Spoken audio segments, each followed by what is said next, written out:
Shalom. All praises to Yahweh, Bahashem, Yahweh Shai, Bahashem, Rekah, Kodash. Double honors to the apostles and the elders, a great millstone who rule well, who teach well, and a sincere salutation to all the Akim pushing this truth throughout the four winds of the earth, waking up the hope for the elect.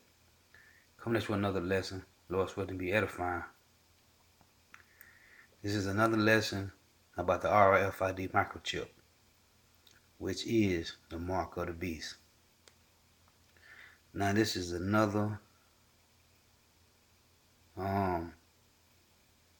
so-called Edomite telling you that the mark of the beast, the RFID microchip, is being pushed right now. Okay, it's been pushed for a while. This guy, this is like this is June of this year, 2018. Okay, about the RFID microchip, because the scripture tell you that this is going to come upon the whole earth, and everybody must be everybody will be demanded.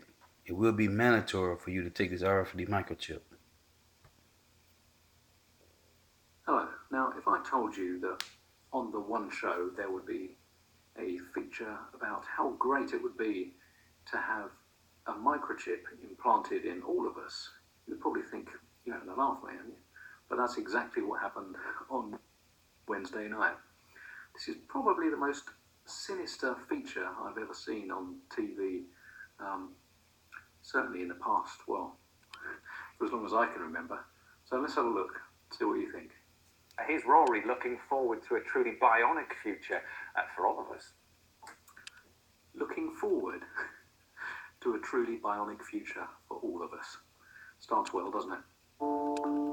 These days, people are modifying their bodies in all sorts of weird and wonderful ways, from surgically implanted horns in your head to some very odd changes indeed.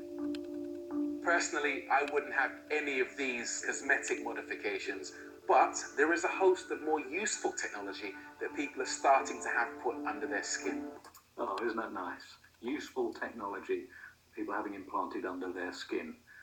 Seriously? If you'd shown this even 5 years ago, people would be going, what? And I hope people are rightly outraged by this. But it doesn't seem they are, because there's been very little commentary about this on online. I posted some stuff on Twitter after I saw it, but carry on watching. It might sound a bit sci-fi, but some companies promise a future where you can open doors, pay for your dinner, or even clear customs using microchips implanted in your hand. Well, that's the plan, isn't it? Why is everything going online and digital? Why are we becoming a cashless society? We're paying things with contactless cards or with apps on phones. It's to get everything. If you get everything digital and online, it's easily tracked, traced, and databased. It's another way of keeping us all under surveillance and controlled, basically. And these microchips are the ultimate. This is the ultimate goal. And we'll see more about that later on. Here we go. Stephen Northam runs the UK's first human microchipping company, and of course, he has one fitted. Our technology is quite simple. It's the same technology used in cats and dogs. All the data stored on the microchip itself only is readable when it's scanned against an external reader. The implant contains a unique identifier code and uses close-range radio communication, so when you swipe your hand against the reader, it knows it's you. So currently, the microchips can be used for opening doors, starting cars, so swiping your hand on the steering wheel. You can start a car with it? Start your car, yeah. Okay, all right. Look. Yeah, you can open doors with it. Yeah. This is all part of the whole surveillance by convenience agenda that's going on. You know, how many things, it's like smart meters, supposedly to help us save money. They don't save us money. I made a video about that as well, which you can see. I'll either post a link here, or I'll post a link in the description, but it is surveillance by convenience. It's making technology, easy technology that makes things supposedly easier. But the downside of it is that it's just more of your privacy being taken away. You're being more tracked, traced, and databased wherever you go. So everything you do, wherever you go, is being traced, tracked, and recorded and stored for future use by who knows who, for who knows what. And that's the dangers, isn't it? Let's carry on. Yeah, logging onto laptops so I can scan my hand and my laptop logs in. Look at that. And future technology for this is contactless payments, passports, a whole variety of different technologies could be integrated into the chip. Yeah, that's it, isn't it? Get everything digital. So if you had a chip implanted, this is the real danger, isn't it? If you had a chip implanted which had all your bank details on it, so you wouldn't need a card, you could just swipe your hand. It'd have your medical records on it. You could use it for travelling, or like they say, for getting through customs or passport control, things like that. So if that is the future, which clearly this is what this is leading to, what happens if the government of the day, if you don't like what the government's doing and you protest, and they just turn off your chip? Well, you can't travel anywhere, you can't pay for anything, and you can't get medical help, medical assistance. So that's the ultimate, isn't it? The ultimate control, basically, isn't it? If you've got everything on a chip, all your details, all your means of payment, travel, or means of getting medical care is all on a chip. If that gets turned off, what do? Kiri Boya is a convert. Hi, Kiri. Nice to meet you. She knows Stephen, and when he explained the idea, she joined a waiting list to have a microchip implanted that could allow her to automatically open the doors to her house. I'm a nightmare with house keys to start with, so initially being able to let myself into my own house would be great. Love technology, bit of a tech geek. So going forward, if it's things like chip and pin, paying for things, not needing to leave the house with bank cards. So this is all about making your life easier as far as you're concerned. Yeah. Seriously, how lazy do you have to be that you'd rather have a microchip implanted in your body rather than open a door with a key? Again, surveillance by convenience. So it all works. Stephen's chips use special biocompatible glass and are designed to last a lifetime, so should never need to be removed. But getting a microchip for identification is not considered to serve a medical purpose, so they aren't regulated as medical devices. Do you feel different? No? Super. Each implant costs around £250, and adapting your lock so it opens your doors could cost up to £5,000. Seriously, how lazy? I can't be bothered to use a key, so I'll actually pay to have a microchip implanted in my hand, and pay 250 quid, and then an extra 5,000 on my doors so I can open them with the wave of a hand. The world's gone mad. Okay, moment of truth. So it could be expensive if Kiri wants to kit out her whole house. Should we see if it works? There you go. Amazing. You can use implants to buy some train tickets in Sweden, and at least one company in the US has given staff the option to access the building and pay for meals using them. Yeah, some staff in some companies have already been implanted in the US and other places around America. How sinister is that? Shipping your employees so you know where they are and what they're doing at all times. I mean, now this is the worst bit coming up here. There's this poor guy who's lost all his limbs, and they're basically exploiting him to get this pro-human chip implant message across. Watch this. I can see how this kind of tech could make life that bit more convenient for most of us, but for Alex Lewis, it has completely changed his life. 4 years ago, he became seriously ill and had to have both his arms and legs amputated. If I was to get out of a car, try and get keys out of a bag, try and get the key into the lock and try to turn it and then try and get in, it could take 10, 15 minutes. So now with the microchip and the simplicity of it all, I'm in and out within 30 seconds. So this has changed your life quite a lot. Yeah, absolutely, yeah. It's been a real game changer. I travel extensively, and for me, if I had my medical data stored in a microchip in my arm, if I was to fall ill abroad, rather than being presented to somebody not with a clue what's going on, for them to scan and to have that information is massive. I think there's a wealth of positive differences that this type of technology can make. Now, my first thought when I was watching this was, oh, you know, this poor guy, what he's been through, is using this chip, he's saying, as a way to get into his house, and also for storing medical records. Well, you could have that on a pendant around your neck. You wouldn't need that to have that as an implant on a chip inside your body. You could have your medical records in a pendant around your neck. And also, if you did want to have some kind of electronic door opening device, you could also have that on the pendant. You don't have to have that implanted in you, which is, you know, a disgusting exploitation of this poor guy to get this message of this pro RFID human implant of chips agenda across. It's just disgusting. I was initially quite skeptical about all of this, but meeting Alex has shown me just how useful microchip implants can be. Maybe one day we'll all have one. Maybe one day we'll all have one. Imagine that. What kind of world would that be if babies were microchipped at birth? I mean, you know, it's the stuff of dystopian nightmares, isn't it? It's, you know, like something out of 1984, which was meant to be a warning, not a blueprint, but that's how this kind of agenda creeps into society, isn't it? It's by convenience. You know, it's so convenient not to have to type a password into your laptop or your mobile phone. You can just hold it up and it will biometrically read your face or your thumb or fingerprint. But then what's your phone company doing with that data, your biometric data that they've got? What do they do with that?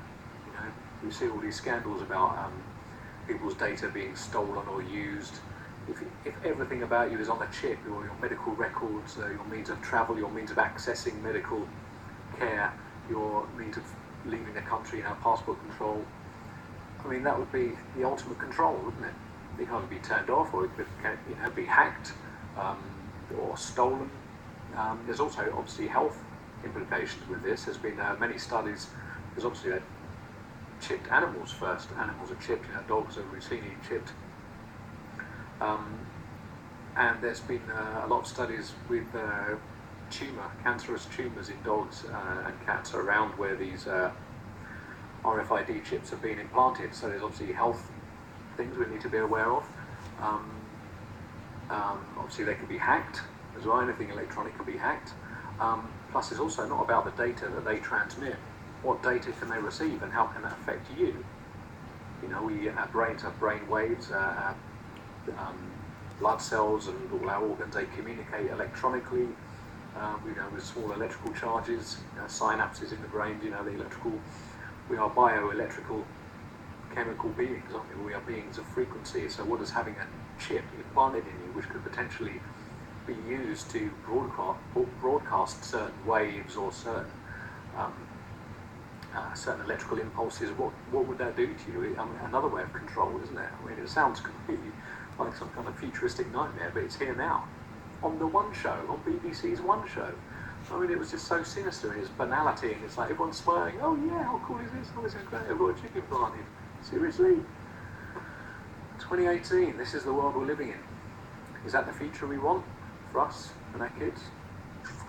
Not the future I want, but it seems to be the way we're going, but we've got to keep an eye on this kind of thing, you know? This surveillance and control by convenience. It's the ultimate control, isn't it? Can you imagine someone like Donald Trump having that amount of control if the whole of the American population were microchipped and had everything on a microchip? He could just, in his opponents, he could just turn off their microchips, couldn't he? What would you do? You won't be able to pay for anything. You won't be able to get medical care. You won't be able to buy food. You won't be able to travel, you know. It is the ultimate control, and this is what we've got to be aware and be wary of. So, yeah, I was quite shocked to see this on the One Show. But I suppose I shouldn't be too surprised, because this kind of agenda permeates all society, and we have to be aware of it, and we have to speak out against it, which is why I made this video. I didn't want to have to make this video, but after seeing something like that, I couldn't just remain silent. So Thanks for watching, and keep an eye out for this kind of thing, because unfortunately it is everywhere. So thanks for watching. Take care, and cheers.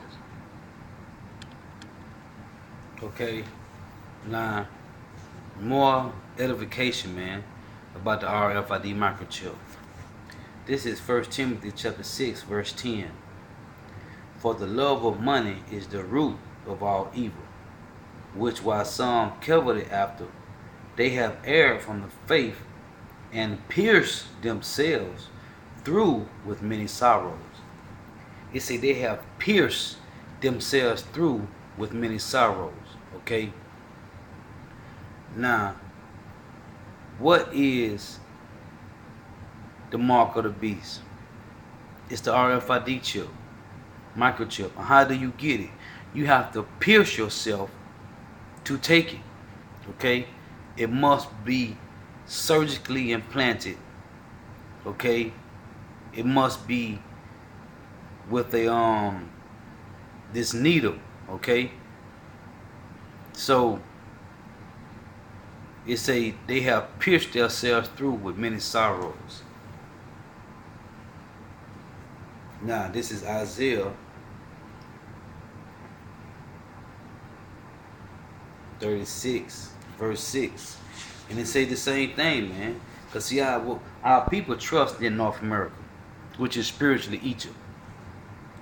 This is Isaiah 36 verse 6. It say, lo, thou trusted in the staff of this broken reed, because North America is broken down. Okay, it is collapsing.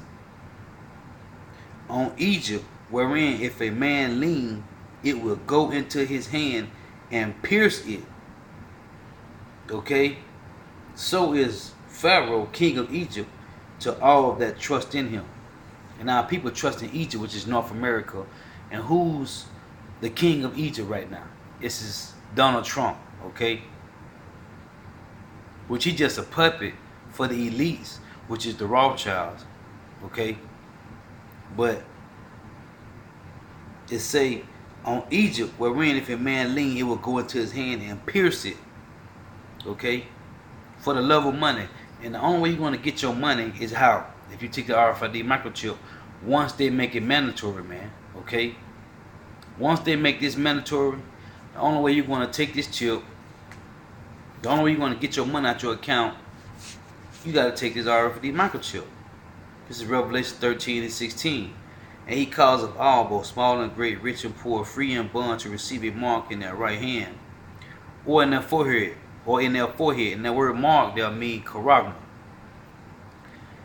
It say, and that no man may buy or sell save he that had the mark. And this is what this guy was talking about. Or the name of the beast, or the number of his name. Here is wisdom. Let him that have understanding count the number of the beast, for it is the number of a man, and his number is 666. Okay? And now when you go to the word mark, it's charagma, which means to be inserted. Okay? An implant. Okay? It tell you, you look up in the blue letter, the mark of the Antichrist. But you know there's many Antichrists, and it makes up EU and NATO.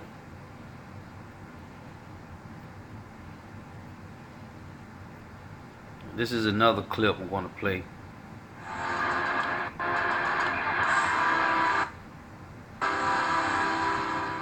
Lisa Haven here. Well, Americans are going to be and already are forced to comply by October 1st, 2020.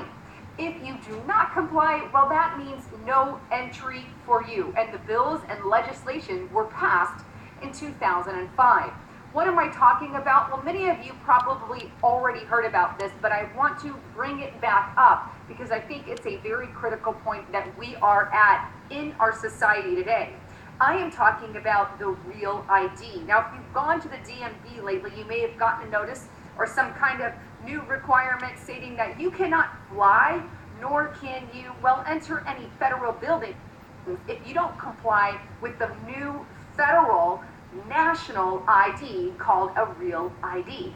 For those of you who may not know what the real ID is, I'm going to throw up the resolution here on the screen, but this was passed again in 2005, and it's called the Real ID Act, House Resolution 1268, and it's titled Improved Security for Driver's License and Personal ID Cards. Now, this requires you, when you go into the DMVs, to submit your name, your phone number, your address, stuff that you would submit for a driver's license. However, it takes it a step further, and it asks for proof of residency, your birth certificate, and your social security card. Additionally, this will include facial recognition technology. It reads, subject each person applying for a driver's license or ID card to mandatory facial image capture. What does that mean? Well, that means that they have your face on record in a federal national database. It means when you go to the airport, you can have an ID with your face on it, and in addition to that, they'll have your face on their screen. That is what facial ID recognition technology is. They have your face scanned, and now they have the ability to find you in a crowd. That is the purpose of the Real ID, to get all your information on a federalized, nationalized database. And this is what the government has done. When must we all comply? Well, as I stated in the beginning of video, and as you can see in the document, we must all comply by October 1st, 2020. That means you have your Real ID in your hand with a little star logo up in the corner of your ID there, showing that you are Real ID and federally, nationally recognized, and you're compliant as well. Now, how are the states holding up to this? Well, check out this map. This map shows 98% of the states here in America are ID compliant, or have at least filed for an extension to be ID compliant. Green means that they're already compliant. Yellow means that they've actually filed for that extension. Now, this is all part of the United Nations agenda. This is why they're implementing this thing, because according to Article 16.9, everyone in the world needs to have an identification card by 2030, as you can see there. Well, this national ID no longer is it controlled by the states as we have with our driver's license, but now you become a national federalized agent, federalized person with all your personal data given to the feds. Now, what if you don't comply? What if you say, I don't want your Real ID, I'm just going to keep my driver's license? Well, obviously, that's an option as well, but you will not be able to fly domestically, nor will you be able to enter any federal buildings. You can't do any of that unless you have a Real ID, and you cannot fly unless you have a passport or a Real ID. In other words, it's a forced compliance on the American people. And fact of the matter is, they're really pushing for it. Check out this report here from News10.com, put out July 2018. DMV encouraging New Yorkers to get the Real ID. K5 News, July 2018. Washington driver's license change to comply with Real ID. Daily Press, June 2018. Virginia DMV introduces new Real ID credentials. The Chronicle, July 2018. Ohio requires new ID by 2020. Golden State Newspaper, June 2018. All California driver's license must upgrade to the new Real ID. Doesn't this kind of remind you of something? You see your papers? I don't think I have them on me. In that case, we'd have to ask you to come along. Wait, it's possible that yes. Here they are. These papers expired 3 weeks ago. You'll have to come along. Halt! Halt!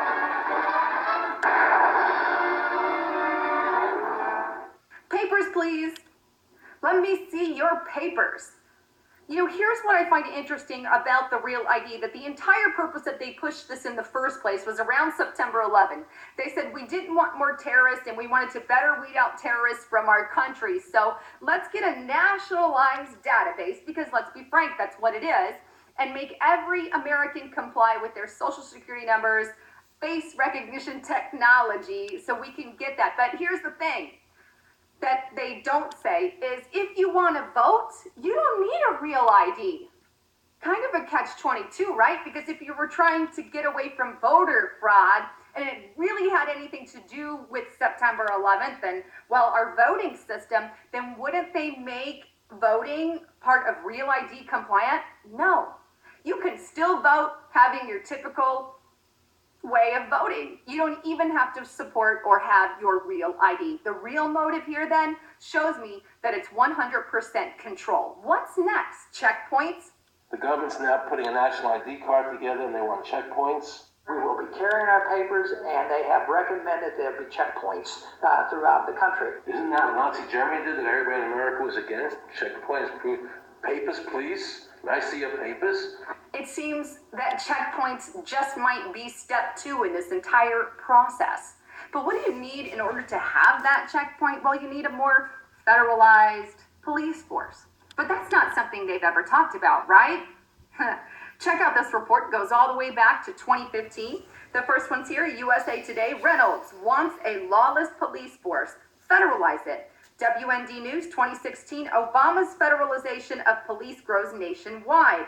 Real News right now. Trump announces plan to federalize American police department. Now, I love Trump to death. I may not agree with everything in this particular one. I just don't agree with. Here we have a federalized national ID system you're forced to comply with by 2020, or you can forget about flying and going into, well, public places like your federal departments there. And now they're even talking about a federalized police force. This is removing so much power from the states and giving it over to federal. There has to be an equal amount of power in both branches. You can't give everything over to the feds because then absolute power corrupts. Absolutely. I'm a huge supporter. I believe we need government. We do absolutely. I don't believe in really big government, but I believe in equal forms of power to the state and to the federal. But this is just simply not going to happen when you federalize everything. Well, I'd love to get your thoughts and concerns on this. Please leave them below. And don't forget to check out my partner at getthetea.com. He literally has the most amazing detox products. The Super Strength Tea specifically has changed. Now listen, this truth is out, man. Hey, they ain't playing about this RFID microchip. Okay? This real ID, man, this is the RFID microchip. This is Revelation chapter 14, verse 9. And the third angel followed them, saying with a loud voice, if any man worship the beast and his image, and receive his mark in their forehead or in their hand, the same shall drink of the wine of the wrath of Yahweh, which is poured out without mixture into the cup of his indignation, which is righteous anger. And he shall be tormented with fire and brimstone in the presence of the holy angels and in the presence of the Lamb, which is Yahweh. Revelation 16, verse 2. And the first went and poured out his vial upon the earth, and there fell a noisome and grievous sore upon the men which had the mark of the beast, and upon them which worship his image. Okay? So, hey, if you take this RFID chip, man, you're going to be destroyed. No ifs and buts about it, man. Okay? You will be destroyed, man. Taking the mark of the beast, which is the badge of the Antichrist. Okay? Taking that mark of the beast, man, you will be destroyed. Hey, I want to say all praise to Yahweh, Bahashem, Yahweh Shai, Bahashem, Rekah, Korash. Double honors to the apostles and elders of great millstone who rule well, and a sincere salutation to all the ark and pushing this truth throughout the four winds of the earth, waking up the hopeful elect. Lord's willing be edifying, and shalom to all the Akwaf who are learning and listening, who are listening and learning. Shalom.